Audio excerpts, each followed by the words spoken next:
দেখো বন্ধুরা, আমরা কেরালায় কাজ করি। ফার্স্টে একটা ফাউন্ডেশন কাটা হয়েছে,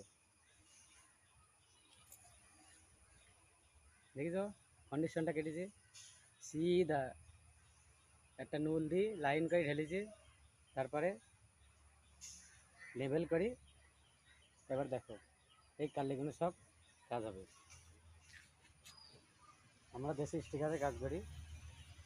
এটা কালি, কেরালায় এই কালির কাজ হয়, ঘরে মাদুলির কাজ।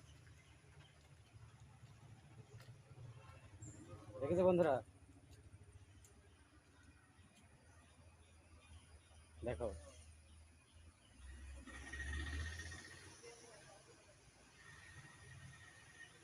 এই যে চারটি টাইকোড